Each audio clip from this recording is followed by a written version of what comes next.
Eliaou a compris l'action de Dieu en Job. Il n'essaye pas de le convaincre de pécher comme l'ont fait ses 3 amis. Il dit seulement que celui qui a appris à se connaître dans la fournaise de l'affliction, celui qui s'est mis au bénéfice de la rançon, sort de l'épreuve avec un esprit nouveau, comme celui d'un petit enfant, une nouvelle fraîcheur de vie, une jeunesse céleste, une nouvelle puissance dans la prière, et la joyeuse connaissance de la face de Dieu. Il a une nouvelle certitude de justice dans l'union avec le juste, une nouvelle attitude vis-à-vis du péché, et il ne redoute pas une honnête confession de péché.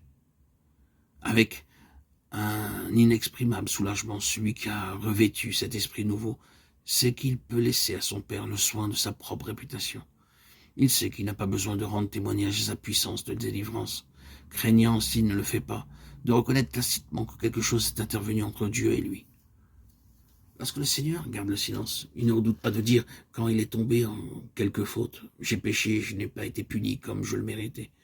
Si regardant au passé, il repasse en son cœur les dispensations de Dieu à son endroit, il chante de joie, voyant de quel abîme il a été retiré ou gardé.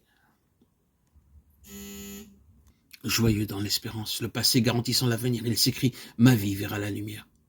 Voilà ce que Dieu fait, 2 fois, 3 fois avec l'homme pour ramener son âme de la fosse, pour l'éclairer de la lumière des vivants. Pour délivrer son âme de la fosse, l'âme, la vie, la fosse. Ces mots reviennent souvent dans le discours d'Eliaou. Ne confondons point les choses qui diffèrent, ne prenons pas l'âme pour l'esprit et vice-versa. L'apôtre Paul explique la différence entre l'une et l'autre dans sa lettre aux Corinthiens.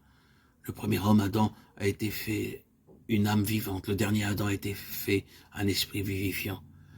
1 Corinthiens 15, 45-46.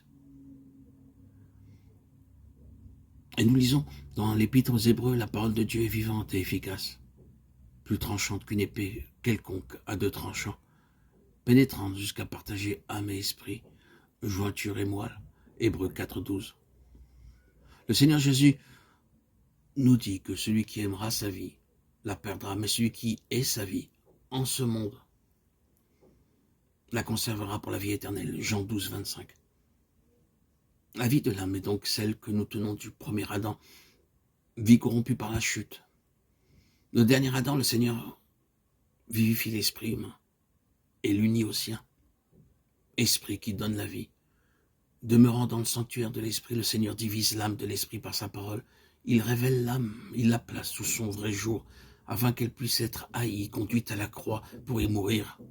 Là, en échange, le Seigneur ressuscité communique constamment de sa vie, la vie éternelle, à son racheté. Ces passages du Nouveau Testament jettent une vive lumière sur le message d'Eliaou à Job à ce moment de son histoire. L'intégrité de Job, sa marche avec Dieu ne peut être mise en doute. L'Esprit de Dieu était en lui et lui communiquait la vie. Mais dans la fournaise de l'épreuve, l'âme fut séparée de l'esprit. Le mélange de l'un et l'autre au service de Dieu fut mis en lumière et révèle cette propre justice que Job laissa voir dans sa grande affliction. Après l'interprétation de l'épreuve de Job qu'il a donnée et où il a été le messager de Dieu, Eliaou s'adressa à Job sollicitant de lui une réponse. Quelques mots d'approbation.